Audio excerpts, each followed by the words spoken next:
সালে দেখার জন্য 5টি খুব ইন্টারেস্টিং হিন্দি সিনেমার নাম বলতে চলেছি। প্রথমটি হলো ছাওয়া। আপনারা এটি হিন্দি ভাষায় দেখতে পারেন। এর পরিচালক হলো লক্ষণ উটেকার। এই মুভিটি কাস্টিং করেছেন ভিকি কৌশল, অক্ষয় খান্না, রশ্মিকা মান্ডানা। এটি একটি ঐতিহাসিক ক্রিয়া। সিনেমাটিতে সম্ভাজি মহারাজের জীবনের এক গ্রিপিং চিত্রায়ন করা হয়েছে। সিনেমাটি বিশ্বব্যাপী $800 কোটি বেশি আয় করে 2025 সালের সর্বোচ্চ উপার্জনকারী ভারতীয় সিনেমায় পরিণত হয়েছে। দ্বিতীয় সিনেমাটির নাম হলো হোমবাউন্ড। এটি আপনারা হিন্দি ভাষায় দেখতে পারেন। এর পরিচালক হলো নীরজ গাইওয়ান। মুভিটি কাস্টিং করেছেন জাহ্নবী কাপুর, ইসহান খাট্টার, বিশাল জেথওয়া। এর জেনার হলো নাটক।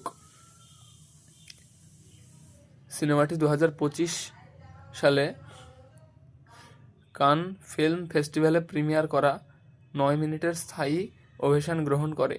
ছবিটি পুলিশ বাহিনীতে ক্যারিয়ার অনুসরণ করে উত্তর ভারতীয় গ্রাম থেকে শৈশবকালীন দুই বন্ধুর যাত্রা অনুসরণ করেছে। তৃতীয় মুভিটির নাম হলো এমপি উড়ান। এটি একটি মালায়ালাম সিনেমা। এটি আপনারা হিন্দি ভাষায় দেখতে পারেন।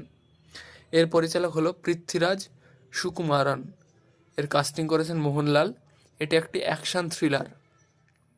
সিনেমাটিতে 2019 সালে হিট লুসিফার এর একটি সিকুয়েল। এর ফিল্মটি বিশ্বব্যাপী 260 কোটিরও বেশি আয় করে তীব্র অ্যাকশন সিকোয়েন্স এবং রাজনৈতিক ষড়যন্ত্রের সাথে কাহিনী অব্যাহত রেখেছে। চতুর্থ সিনেমাটি হলো একটি তামিল সিনেমা। এটি আপনারা হিন্দি ভাষায় খুঁজলে পেয়ে যাবেন। এর পরিচালক হলো মণি রত্নম।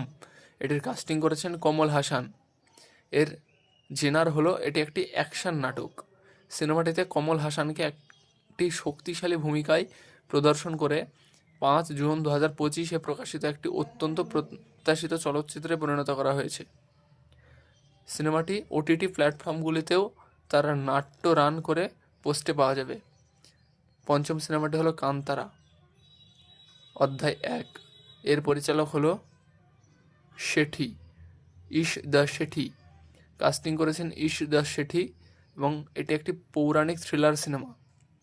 এটি 2022 হিট কান্তারা এর প্রিকোয়েল। এর ছবিটি উপকূলীয় কর্ণাটকের লোককাহিনী এবং ট্রেডিশনস ঐতিহ্যের গভীরভাবে আবিষ্কার করেছে। বিলম্বের গুজব সত্ত্বেও প্রযোজনা দলটি নিশ্চিত করেছে যে এই প্রকাশটি 2 অক্টোবর 2025 সালের কর্মসূচিতে রয়েছে।